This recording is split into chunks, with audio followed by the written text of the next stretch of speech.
ഒന്നാം ഘട്ട തെരഞ്ഞെടുപ്പിന്റെ പരസ്യ പ്രചാരണം ഇന്ന് അവസാനിക്കും. 102 മണ്ഡലങ്ങളിലാണ് ആദ്യഘട്ടത്തിൽ വോട്ടെടുപ്പ് നടക്കുന്നത്. തമിഴ്നാട്ടിൽ ഒറ്റഘട്ടമായാണ് തെരഞ്ഞെടുപ്പ് നടക്കുന്നത്. രാജസ്ഥാനിലെ 12 മണ്ഡലങ്ങളിലും മധ്യപ്രദേശിലെ 6 മണ്ഡലങ്ങളിലും അസമിലെ 5 മണ്ഡലങ്ങളിലും ബീഹാറിലെ 4 മണ്ഡലങ്ങളിലും പരസ്യ പ്രചാരണം ഇന്ന് അവസാനിക്കും.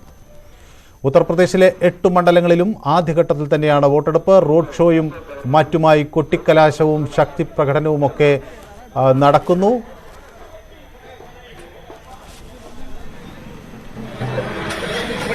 ഇപ്പോൾ തമിഴ്നാട്ടിൽ നിന്നും ന്യൂസ് 18 തമിഴിന്റെ പ്രതിനിധി പി വേൽമുരുകൻ നമുക്കൊപ്പം ചേരുന്നുണ്ട്. Shri Velmurugan, welcome to news 18 Kerala. இப்போ அங்கே எப்படி மூட் எப்படி இருக்கீங்க? அது மாதிரி மெயின் கேண்டிடேட்ஸ் எல்லாம் இன்னைக்கு கண்டெஸ்ட் பண்ணுறாங்க. Annamalai is contesting elections, Dayanidhi Maran is also facing elections. எப்படி இருக்கு அங்கே மூட் எப்படி இருக்கு? டிஎம்கே அவங்க என்ன நினைக்கிறாங்க? இந்த எலெக்ஷனில் யார் வின் பண்ணும் என்றது அவங்க எப்படி நினைக்கிறாங்க?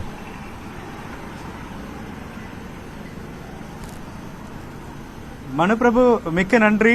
தமிழ்நாட்டில் மிகப்பெரிய அளவுல தேர்தல் பிரச்சாரம் இன்னைக்கு நடந்துட்டு இருக்கு. கிட்டத்தட்ட 39 சீட்ஸ்க்கு வந்து கேம்பெயின் வந்து இன்னைக்கு 6 o'clock ஓவர் ஆகுது. ஸோ ரொம்ப பரபரப்பாக தமிழ்நாடு முழுக்க வந்து இன்னைக்கு கேம்பெயின் வந்து ஸ்டார்ட் பண்ணிருக்கு. நீங்க குறிப்பிட்டது போல குறிப்பாக கோவையினுடைய தொகுதி, அது வந்து எம்பி எலெக்ஷனுக்காக அண்ணாமலை பிஜேபியினுடைய லீடர், ஃபெமிலியர் பர்சன், அங்க வந்து போட்டி போடுறாரு. அதே போல தூத்துக்குடியில குறிப்பாக டிஎம்கேனுடைய மிக முக்கியமான நிர்வாகி கனிமொழி வந்து பார்ட்டிசிபேட் பண்றாங்க. அது மட்டும் இல்லாம நீலகிரியில வந்து ஆர் ராசா, மத்திய இணையமைச்சர் எல்முருகன், அதே போல குறிப்பாக சென்னையினுடைய மத்திய சென்னையில தயாநிதி மாறன், இது போன்ற பல முக்கியமான வேட்பாளர்கள் வந்து இங்க கேம்பெயின்ல வந்து இருந்துட்டு இருக்காங்க. இன்னைக்கு 6 மணியோட இந்த கேம்பெயின் நிறைவு பெறுவதை ஒட்டி இன்னைக்கு காலை முதலே வந்து 6 o'clock இருந்து they've started campaign in overall Tamil Nadu.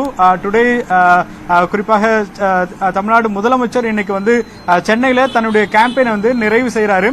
குறிப்பாக நம்ம தமிழ்நாட்டில் குறிப்பாக பல இடங்கள்ல வந்து இந்த வெயிலுடைய தாக்கம் இருந்தாலும் கூட கேம்பெயின் வந்து ரொம்ப அதுக்கு நிகராக அந்த ஹீட்லயே வந்து அப்படியே ரொம்ப சுட சுட வந்து பிரச்சாரம் வந்து போயிட்டு இருக்கு.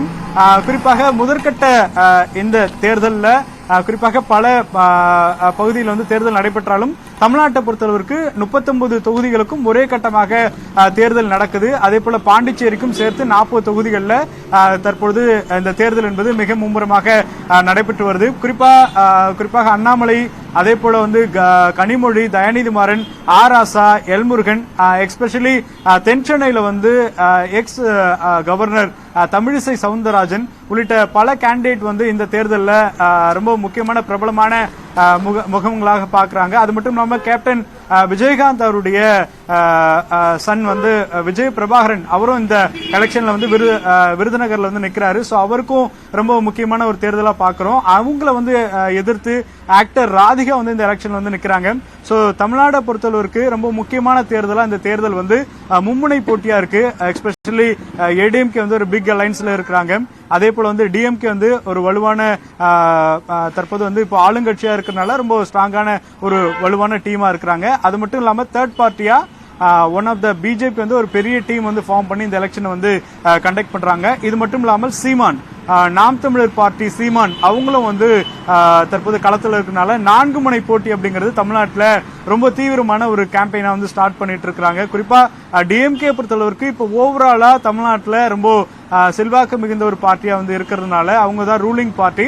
சோ அவங்களுக்கான முக்கியத்துவம் அப்படிங்கிறது கிட்டத்தட்ட நம்மளுடைய எக்ஸிட் போல் அந்த கருத்து கணிப்பிலே வந்து கிட்டத்தட்ட 30 எபோவ் வந்து சீட்ஸ் வந்து வர வாய்ப்பு இருக்கிறதா நம்ம சொல்லி இருக்கிறோம்.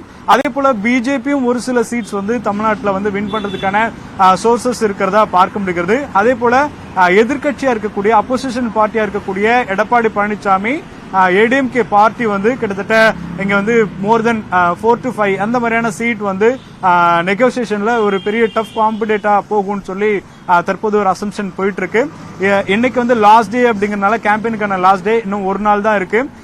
19th வந்து இங்க போலுக்கான எல்லா விதமான ஏற்பாடுகளும் காவல்துறை செஞ்சிட்டு இருக்காங்க. அது மட்டும் இல்லாம துணை ராணுவ என்டிஏ நமக்கு அங்க இருந்து கிடைக்கிற தகவல் என்னன்னா NDA is mainly eyeing on 5 important constituencies, Ramanathapuram, Sivaganga, Kanyakumari, Coimbatore மாதிரி 5 இடங்கள் தான் அவர் முக்கியமாக அங்கே வின் பண்ணுறதுக்கு சான்ஸ் இருக்குது என்று நினைக்கிறாங்க. அதை பற்றி என்ன நினைக்கிறாங்க? ட்ரையாங்கிள் ஃபைட் நடக்குமா? Especially this constituency is close to Kerala, Coimbatore as well as Kanyakumari. அங்கே டெஃபினெட்லி எஸ் நீங்க குறிப்பிட்டது போல 5 தொகுதி வந்து அவங்க ரொம்ப இம்பார்ட்டண்டா வந்து பாக்குறாங்க. ஒன்னு வந்து குறிப்பா கோவை வந்து Annamalai is chief of BJP party, அவர் வந்து அங்க டைரக்டா பார்ட்டிசிபேட் பண்றாரு. அது ரொம்ப இம்பார்ட்டன்ட் தொகுதியா இப்போ வந்து நேரடி போட்டி ADMK and DMK and BJP 3 பேர் வந்து மும்முனை போட்டியா இருக்கு. அதே போல ஒன்மோர் வந்து ராமநாதபுரம், அந்த தொகுதி வந்து ஓபிஎஸ் எக்ஸ் சீஃப் மினிஸ்டர், முன்னாள் முதலமைச்சர், ஏடிஎம்கே முன்னாள் ஒருங்கிணைப்பாளராக இருந்திருக்கிறாரு. அவர் வந்து சுயேட்சையா நிற்கிறாரு. Because they have any party recognition, because வந்து ஏடிஎம்கேல இருந்து ஒரு முழுமையா வந்து வெளியேற்றப்பட்டிருக்கிற காரணத்தினால அவர் வந்து சுயேட்சையா வந்து பலாப்பழம் சின்னத்துல வந்து நிற்கிறாரு. சோ அந்த தொகுதி. அதே போல TTV Dhinakaran is one of the main candidate in Theni constituency. அவரும் வந்து ஒரு டஃப் கேண்டிடேட்டா இருப்பாருன்னு சொல்றாங்க. அதே போல பிஜேபியினுடைய assembly leader Naina Nagendran is participate in Tirunelveli, அங்க நிக்கிறாரு. அதே போல எக்ஸ் மினிஸ்டர் பொன் ராதாகிருஷ்ணன் கன்னியாகுமரி. இது மாதிரியான தொகுதிகளில் தற்போது பிஜேபியுடைய அலைன்ஸ் வந்து கொஞ்சம் செகண்ட் பிளேஸ் ஃபர்ஸ்ட் பிளேஸ் கூட போக வாய்ப்பு இருக்குன்னு சொல்லி அங்க இருக்கக்கூடிய சிச்சுவேஷன் சொல்லுது. ஆனா ஏடிஎம்கே அந்த பிளேஸ் வந்து அதிகமா வந்து ஸ்கோர் பண்றதுக்கும் ட்ரை பண்றாங்க. നന്ദി ശ്രീ വേൽമുരുകൻ.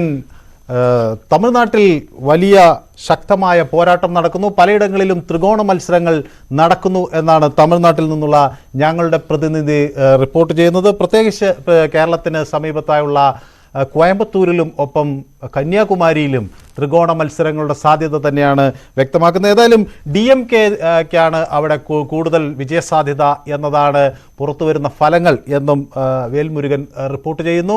ഇന്ത്യ മുന്നണിയുടെ ഭാഗമായി DMK അവിടെ മത്സരിക്കുമ്പോൾ അത് ഒരു നേട്ടമാകും എന്നതാണ് അവിടെ വ്യക്തമാകുന്നത്. ഏതായാലും ഈ ത്രികോണ മത്സരങ്ങൾ നടക്കുന്ന മണ്ഡലങ്ങൾ നിരവധിയാണ് എന്ന് വേൽമുരുകൻ അവിടെ നിന്ന് റിപ്പോർട്ട് ചെയ്യുന്നുണ്ട്. ഏതായാലും ശിവഗംഗ, കന്യാകുമാരി, രാമനാഥപുരം തുടങ്ങിയ മണ്ഡലങ്ങളിലെല്ലാം ത്രികോണ മത്സരങ്ങൾ നടക്കും.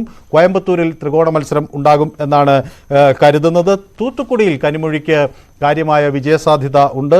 സെൻട്രൽ ചെന്നൈയിൽ നിന്ന് ആണ് വേൽമുരുകൻ റിപ്പോർട്ട് ചെയ്തത്. അവിടെ ദയാനിധി മാരൻ ആണ് തെരഞ്ഞെടുപ്പിനെ നേരിടുന്നത്. എ രാജ നീലഗിരിയിൽ നിന്നാണ് തെരഞ്ഞെടുപ്പിനെ നേരിടുകയും ചെയ്യുന്നത്. അതാണ് തമിഴ്നാട്ടിൽ നിന്നുള്ള വിവരങ്ങൾ. ഇനി